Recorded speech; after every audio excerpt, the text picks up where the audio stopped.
Header bidding emerged last year as a really interesting new technical alternative to traditional exchanges, and it seems funny to kind of call, programmatic traditional programmatic, but that's the pace of the industry. Header bidding, without getting too technical about it, is a way to kind of shift the ad transaction onto the web page itself so that it happens on the client side in a web browser. The opportunity to buy and sell an ad kind of gets transmitted upstream in real time. It kind of cuts the exchange out of the automated advertising transaction.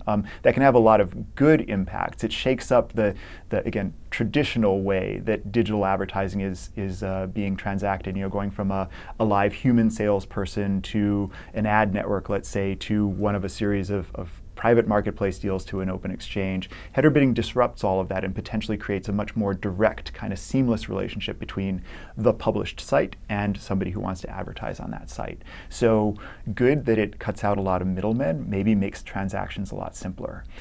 The downside to header bidding right now is it's still very new. There's no clear standardized way to implement it. And because it involves putting more code on a web page, it potentially affects page load time and user experience in a way that buying and selling on an exchange does not. And so all of those ramifications really need to be taken into account by publishers before they decide, yeah, I want to embrace header bidding or I want to wait.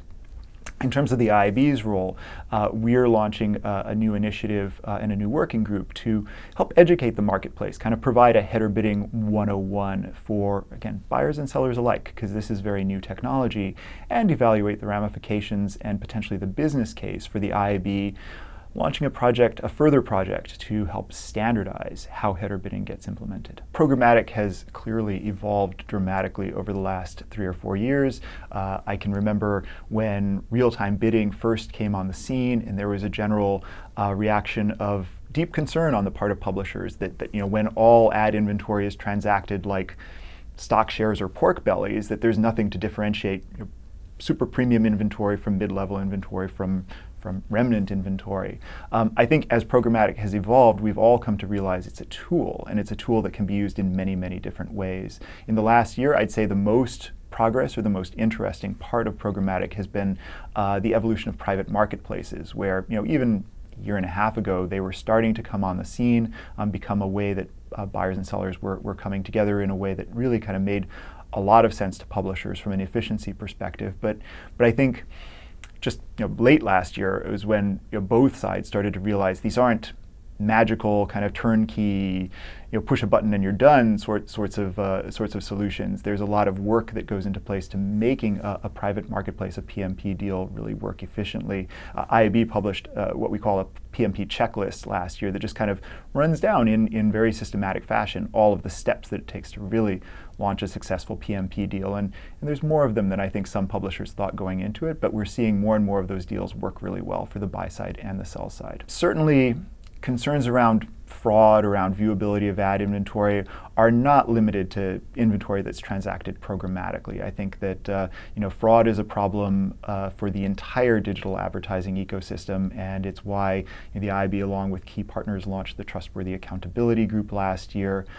All that said, I do think that fraud becomes more of an issue when you're talking about an automated an automated environment where there isn't that sort of direct relationship between the buyer and the seller that you get in more traditional ad deals. I think in some ways, again, the naive view of programmatic is it becomes very push button and very easy, and you just kind of set it up and let the robots do the work, and sit back and watch the money roll in or watch the customers come in. And in reality, I think a programmatic world is one where trust in your partners and vendors is maybe even more important than it was in a world of traditional media buying and selling. And so whether it's trust or a growing set of vendors that provide accountability services for buyers to make sure that their ads are showing up in brand safe and brand friendly environments, a set of vendors on the buy side to make sure, or a set of vendors on the selling side to make sure that sellers aren't ending up with ads inadvertently that contain malware or other sort of bad payloads.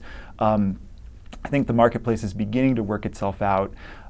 But we are still in the early days of programmatic, and again, I think trust but verify feels like the watchword for marketers, agencies, and and media companies alike as they embrace this new solution.